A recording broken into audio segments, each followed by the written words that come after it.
Welcome to the Improve and Have Fun podcast. My name is Paul V. Perez, and on this podcast, I work on improving myself while having fun along the way, and I do so by documenting my life and interests. I just got home from watching The Batman, saw it a few towns away from mine.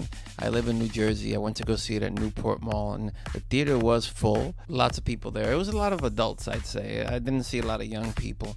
I enjoyed it. I don't think it's better than The Dark Knight. I think The Dark Knight, Christopher Nolan's The Dark Knight, is a better movie, but I did enjoy it. The movie felt like a modern-day comic book, like a contemporary comic book that would come out now. The movie is very much a detective movie. Think Knives Out, but not like in the sense of like a whodunit, but more like digging deeper and digging deeper into these horrific murder that begins the movie. It begins with the murder of the mayor by the Riddler. It's like a mystery that unravels from there. It's a mystery thriller with some action peppered in. And truth be told, I got a little bored at parts. I even fell asleep in the beginning a couple of times.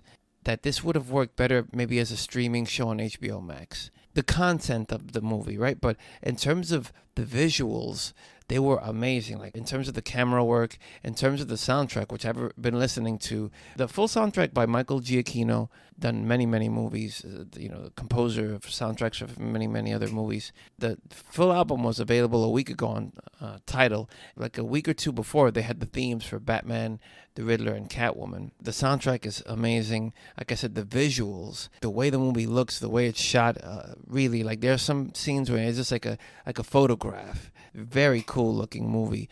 Maybe since I'm seeing so much more streaming now as opposed to going to the movies, maybe I'm just leaning more particular to that, but I just felt this would have worked as a 3 or 4 hour limited miniseries, special event kind of thing. It would have delivered the same as it delivered with this movie. I think I went into it with expectations that it's going to be like this big bombastic action movie, and it's not. Like, it has action moments and it has really cool action as well. An action that was reminiscent to me of Netflix's Daredevil. In this movie, Batman feels very street level with the fighting, very street level with his appearance. And the movie is based on Batman's early years as he's becoming Batman. He's only like 2 years into being Batman, as opposed to maybe other movies where it really feels like he's been Batman for a long time, maybe like a 5 or 10 year plus period. But in this one, he's still kind of figuring out how to be Batman. And like I said, it felt very much like a Netflix Daredevil with those fight scenes, like a bunch of guys all at once. And he gets hurt, but he still kicks everybody else's ass. And I like that. This is one of the things that I really very much enjoyed. And in this movie, you get a lot of Batman and very little Bruce Wayne. And I didn't mind that. This is a very emo Bruce Wayne as well, with Robert Pattinson and with his hair. Another favorite thing of the movie was every time like he comes on to screen, not every time, but a few times, and it really works. You just hear his boots and he comes out of the shadows. I love that. Just like this impending doom for a bad guy. The Andy Serkis as Alfred, it wasn't really nothing that really like stood out to me. But anytime I get Andy Serkis, I'm happy because I enjoy Andy Serkis. Paul Dano as the Riddler. He plays this crazy, unhinged person getting revenge from a childhood issue. He was good in it, but this kind of same thing again. Like, we've seen this before. I almost felt like some Heath Ledger vibes a little bit with the way that he talked and his craziness. The cast they were tremendous. The one who impressed me the most is Colin Farrell, who, with that makeup on, he's the Penguin in this movie. You cannot tell it's Colin Farrell. Like, if I told somebody else, that's Colin Farrell underneath it, I don't think they would believe me. There's no accent or anything. He's disappeared in this role. Zoe Kravitz as Catwoman was very stylish and very sleek looking, but the thing that just kept coming back to me was like, how is it that this tiny woman can beat up these big dudes? Because she is tiny, and in the movie she looks so, in real life she must be a super small person. I like the way that her outfit looked. With Zoe Kravitz in this movie, it also feels like she doesn't have to say much to get the feeling of Catwoman across, and I very much like that. Actually, going into spoilers a little bit, there's this one character that's kind of the linchpin that pushes her over the edge to want to get revenge, right? But I just never understood what was her connection with this character. Maybe was that explained one of the times that I like dozed off? Maybe, I'm not sure. But I just didn't understand like what connection she had. Was this person her lover? Was this person somebody she grew up with? But she was, once this person dies, this like girlfriend of hers, and I mean that in the sense of just a friend, it's just like she gets like super upset. She already has motive with Falcone, played by John Turturro, and he does a great job as well. Like I said, the cast was very, very good in this movie. But I don't know what connection she had to this girl. Back to my initial thought of why I feel that this movie feels like a modern-day contemporary comic book. When I would read Batman comics, and this was back in the 90s, it was like Norm Brayfogle drawing it. I forgot who was writing it.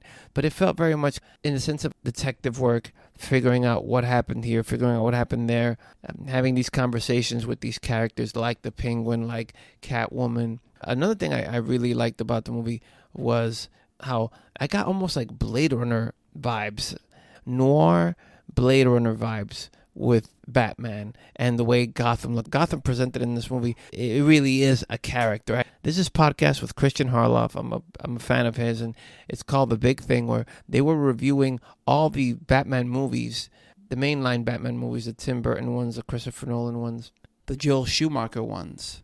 Like all the Batman movies leading up to this Batman, and they all often talked about how Gotham City itself is a character, and I really felt like Gotham was a character in this movie.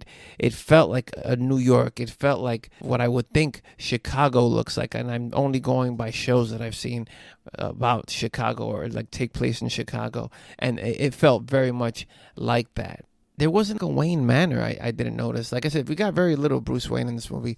There wasn't a Wayne Manor. I think they lived more like in a high rise, him and Alfred. But even the way Gotham looks, and it looks like dirty. It looks like old Detroit from OCP, RoboCop at moments. How some of Gotham in this movie looks like really super run down and graffiti everywhere. Except they had like almost like this Times Square and Madison Square Garden areas in the movie, and there is some neon lights, and there's like some bright big billboards with lights. Like I said, it gave me like a Blade Runner vibe, definitely. Robert Pattinson as Batman was fantastic. He was great. Like I said, the cast was great. There was nobody who I just think was bad in this movie cast-wise. What's different as well in this movie that I hadn't seen in many of the other Batman movies, the mainline Batman movies that I mentioned before, was you see Commissioner Gordon, and he's not the commissioner yet. Like, you just see Jim Gordon and also Batman really going back and forth and just like talking a lot and working a lot together. I really enjoyed that. Jeffrey Wright as Jim Gordon was great. And also you just see like Batman amongst the police, like when they're doing investigations and stuff like that. And that's something you see in the comic book. A lot of times you see Batman by himself, but there could be other story arcs in a comic, in his many comic series, where he's like they're talking amongst cops and stuff like that. Or he's amongst the police. And you just saw that a lot in this movie. And it was different because, like in the Christopher Nolan ones, you didn't get that as much. You got that a little bit, but not as much. It was mostly Batman working alone or with either Lucius Fox and or Alfred. But in this one, you see him amongst people.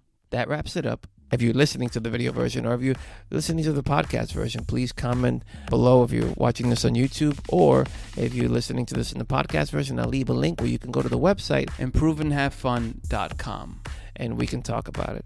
Once again, this is the Improve and Have Fun podcast. Thank you so much for listening, and I'll catch you on the next one.